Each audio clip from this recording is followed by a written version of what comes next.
Hi, everyone.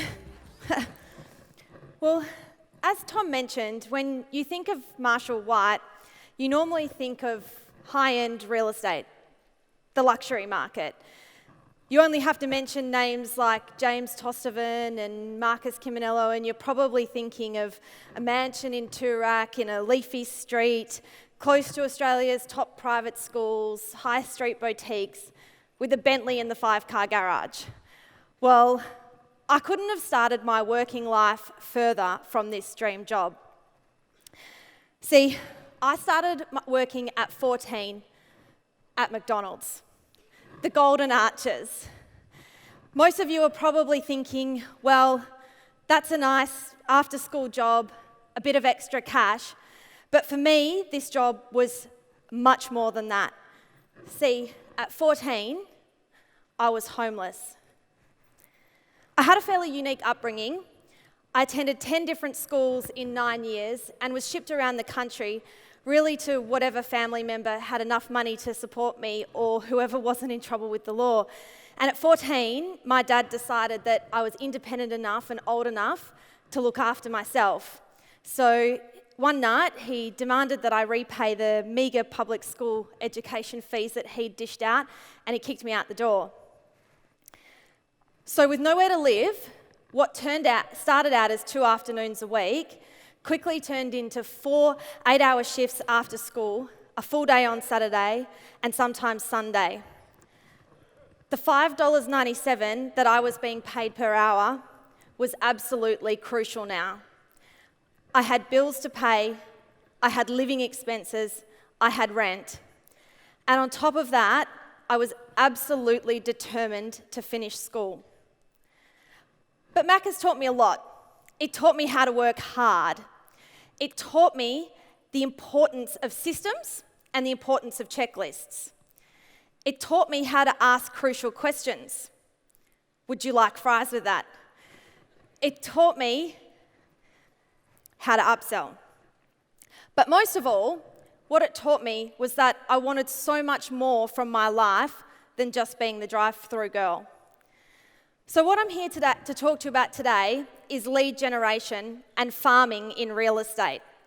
Farming an area in real estate has allowed me to build a great database. It has allowed me to dominate my marketplace, and it has allowed me to list properties at higher commissions with less competition. But most of all, it's allowed me to create an amazing life that I never, ever, ever thought was possible as that 14-year-old flipping burgers. So, here's my farmer. What is farming? Well, the dictionary definition of farming is a business of operating a farm, and real estate farming is absolutely no different. You really reap what you sow. Many of you in the audience today probably would have started real estate with just a desk and a phone, and maybe there's some of you in the crowd today who are in that exact position. When I started in real estate, I had absolutely no idea about the concept of working an area, but I knew that I needed a system. I heard at AREC a few years ago that anything you do twice, you need a system for, and I am a true believer of that. I even have a system for my voicemails. So, if you want to become a farmer, the first thing you need to do is find a farm. And that's absolutely the most crucial step. I believe that you need about 1,000 homes. You need to be able to cover your patch in about a month. So something in everybody's letterbox every month. As you get your systems down pat, or you employ an assistant or team up with somebody else, you can grow your patch. And this will normally happen quite naturally. I now farm an area that has 7,741 homes, but I do not do it alone. You need to have consistent turnover. It's fantastic if you choose a great area with beautiful homes, but if people only sell every 20 years, then you're going to be in trouble. You need a good average sale price. I believe that you need to have an average sale price at or above the average for your area. You need to have a high level of owner-occupied homes. Now, this is pretty hard if you work in the apartment market, but if you do work in that type of market, what you need to do is have access to the ownership information, and you probably need to think about a different tactic for delivering that information. Now, this one's been a little bit controversial in recent times, but I stand by the fact that you need to choose an area with appropriate competition. There's absolutely no point choosing a farm area where there's a dominant agent who has 60 or 70% market share. That's just going to be really hard to overcome. You need to have a relatable demographic. You have to like the people you're going to work with. I absolutely love my area and I love the people I work with. Some of the guys at Marshall White make a little bit of fun of me and my clients because we're all a little bit dorky. I'm sorry if you live in Glen Iris, which is my patch, but I love the people there. They're real, they're down to earth, and they just really are my tribe. And finally, you need to absolutely have a passion for the area. You need to know how many homes are in the area, what's the average sale price, what's the success at auction, what's the average days on market, what's the local transport, the local parks, the local schools, what are the community organisations. You need to know absolutely everything about the area. So, you've chosen a farm and now you need a plan. You need to also decide what type of farmer you're going to be. First of all, I would recommend that you write a list of all the streets in your area and create a spreadsheet. You then need to research how many houses are in each street, and you need to zone it into about 4 or 5 zones. I think that's about right. You need to be able to cover each zone in about a week. The reason we do this is we want to track everything that we're doing. We want to track how many calls we get, how many listings we get, how many people we add to our database, because if we track everything, we can refine what we're doing. The same things don't work the same in different areas, so you need to be able to make sure that you track it all and you can repeat what really works well. Then, you need to create a list of actions or visual communications. I believe from the work that I've been doing over my career that it takes about 9 touch points for people to remember your name, and 25 touch points before they think you're an expert in your area. So you need to have a good and long-term plan. So, the seeds for your farm. Now, these are just my seeds. Your seeds might be completely different. You need to make sure that you choose seeds that are going to actually work in your area.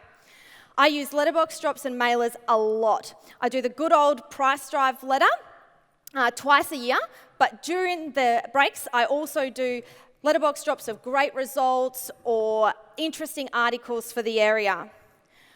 We do a lot of newsletters and suburb reports. I try and do these quarterly, not just to my database, but to the area as well. We do just listed, invite to auction, just sold. Now, none of this is rocket science, guys. It's all stuff you've heard before. It's just about consistency. I put the just listed, invite to auction and just sold on my vendors' advertising schedules because it's obviously promoting their property as well. But if I can't convince them, I have to pay for it. So it's pretty motivating to try and sell advertising. Now, I've had my fair share of doors slammed in my face, and I was talking about this last night at dinner with one of the guys. Door knocking is a little bit scary to some people, but I do think it's absolutely crucial in being a farmer. One of the things that's worked really well for me is asking people, do you know anybody in the area that's thinking of selling, or do you know anybody in the street that's thinking of selling? Rather than just asking somebody directly, would you like to sell your house, which is a little bit confrontational, and you'd be so surprised what people tell you. I often get people say, well, you know the Smiths down the street separated a year ago, their house is going to come up soon, or Molly down at 20 has been talking about moving into a retirement village. People just love to gossip, so I've found that that works really, really well. Sponsorship is really crucial for my area. We sponsor as many organisations as we can, the local primary school, kindergarten, community events, and on the panel yesterday you heard the girls say that you actually have to be involved. Todd, who's in my team, Todd and I got to go to a 70s trivia night recently, and who knew I was so good at 70s music? But it was great fun. You need to be seen in your patch, so you need to be out there. You need to be in the cafes, walking the parks. You need to be out there as much as you possibly can. And client nights. Client nights are a really big thing for me. I hold a movie night, an annual movie night every year, and I invite everybody that I possibly can to it. Anybody that's on my database or lives in my area gets an invite to our movie night. The first movie night that I held, I booked out the smallest cinema I could because I was worried about how much it was going to cost me, and that was for 70 people, and only 40 people turned up. And you can ask my husband, I was devastated. I was like, the cinema's half empty, I've wasted my money. But 2 days later, one of the guys who came to that movie night listed his property with me, and I got repaid all the money that I'd spent and some. And I thought, do you know what? There's something in this. So we did it again the next year, and we've been doing it now for 7 years. My goal this year is to sell out the biggest movie theatre in our area, which is 465 people. Haven't quite got there before, so hopefully this is the year. Now, that may not work for your area, but you need to think about what your clients are going to love and how you can actually socialise with them in a way that's not just a real estate way. Now, hopefully you can see that in everything that I do, I try and come across as a real person, not just as a real estate agent, which brings me to this. Now, I'm an ask for forgiveness type of person rather than permission, so I'm really sorry, Danny. That's my husband over there. He had absolutely no idea this was going to be on the big screen today. This is a newsletter I did when I got married, and it has been the best piece of marketing that I think I've ever done. The marketing department at Marshall White were a little bit skeptical about it, but I cannot tell you the comments that I've received about putting my wedding photos in my newsletter. People always say to me, oh, you had such a beautiful wedding, or, you know, you got married 2 years ago, how's it going? It's a conversation starter for me now, even 2 years down the track. Okay, so you've started your farm, you've chosen your farm, you've got your seeds. When you first start being a farmer, you need to plant more seeds. The more seeds you plant, the more plants will grow, and those plants will self-propagate. So basically what that means is you're going to start to get referrals. You can then start to automate or delegate things as time goes on. This is not a solo business, and I just think that people don't understand that you really need a good team around you, and that's been said by a lot of the speakers today. I have an amazing team around me, not just at Marshall White, but Todd, Ash, Livy and Shan, who are in my direct team. I just couldn't live without those guys. Consistency is absolutely key. You need to do something every single month minimum. Realistically, we like something going out in our patch every week. You should also try to focus on doing one thing really well, rather than doing 10 things ad hoc. Once you get your system down pat for that one thing, you can then move on to the next. You want to be the master of one thing first before you move on to others. We had one of the speakers yesterday talk about the seasons and the cycles, and there's seasons in farming and there's also seasons and cycles in real estate, and I don't think agents think about the seasons enough. We don't do any letterbox dropping in June or July because a lot of our clients go away, so we tend to take holidays at that time too. I just think that's the smart thing to do. And finally, my farm fertilizer, I call it, which is my cafe office. Rather than going back to your desk between appointments, set up your office at a cafe. Make calls from a cafe. Meet your clients at a cafe. Do appointments there. Be seen there. I know all the cafe owners, so when I walk in, they say, "Hi, Zali, how you going?" And everybody knows who I am. People see my face working hard in the marketplace. They don't just see my face on a mailer in their letterbox. So, you've been farming for a while. You've got a listing, now you need to leverage around that listing, and this is absolutely key. You need to door knock 10 by 10 by 20s or the whole street. You need to notify your database, not just in that street, but around the whole area. You need to invite all the neighbours to the first open for inspection. And I loved Lynette's idea about the handwritten note yesterday. We invite personally all the neighbours either through a door knock or a letterbox drop. You need to get the owner to leverage on social media. Now, I know a lot of people are on social media, but what I've found is that most of my friends on Facebook and Instagram are real estate agents, and I've got a pretty big network, but they really don't care about my listings. So it's better if my owner leverages their property on social media, because their friends are people who own houses in the area. Their friends are people who live in my area, who go to the same school. Now, you've had a great campaign and you've sold the property. Now you need to do it all over again. Door knock, notify your database, letterbox drop, and leverage on social media. So that might all sound really easy, but here comes the reality check. This is going to take time. There is no magic bullet. It's going to take hard work. It's going to take dedication. It's going to take sacrifice, persistence, and it will not work if you only do it halfway. You have to be committed and you have to be in it for the long haul. So, on the 26th of November, 2014, I had one of the biggest reality checks that anybody can ever have. On that day, my 29-year-old brother died suddenly from a heart attack. He died in Cambodia, where he lived with his fiancée, his 11-month-old daughter, his 5-year-old stepson. It was only 3 days before he was due to come to my wedding. I hadn't seen him in over a year, and any of you who have lost someone will know what I'm talking about when I say that every morning I wake up, I get a shock that I'm never going to see him again. Never going to get to talk to him, never get to hug him ever again. Traveling to Cambodia on that day absolutely changed my life, not just for the tragic circumstances in which I went there, but for the absolute poverty and dire struggle for life that people over there have.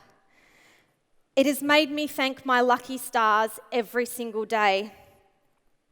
It has given me greater purpose for my work, compassion for those less fortunate, and has made me appreciate everybody around me, particularly the team at Marshall White, who picked up every single ball that I dropped and cared for my business for 2 months while I went away. But best of all, it's given me a new family. I now have a beautiful sister-in-law, an exceptionally grumpy niece, and a cheeky nephew. And this has made me focus on the most important lesson that I have learned on the road to success, and that your mindset is absolutely everything, not just in real estate, but in life itself. I still struggle with it every day. I don't stand up here and say to you that I've got it down pat, but a few tips that I've got for you. And this has been said before as well, but you absolutely need a why. Why do you do this every day? Why do you get out of bed and go to work every day? You need to have a really clear why. You need to have realistic goals, and you need to have them written down in a plan to achieve them. You need to read as often as possible.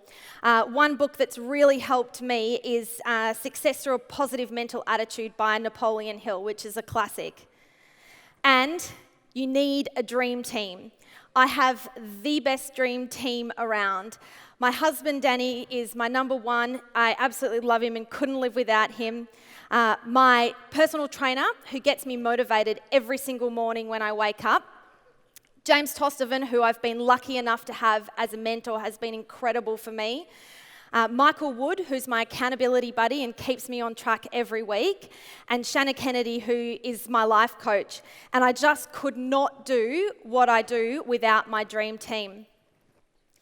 Now, I love real estate, and you can probably all see that I'm pretty passionate about it, but we all know that it can absolutely take over your world.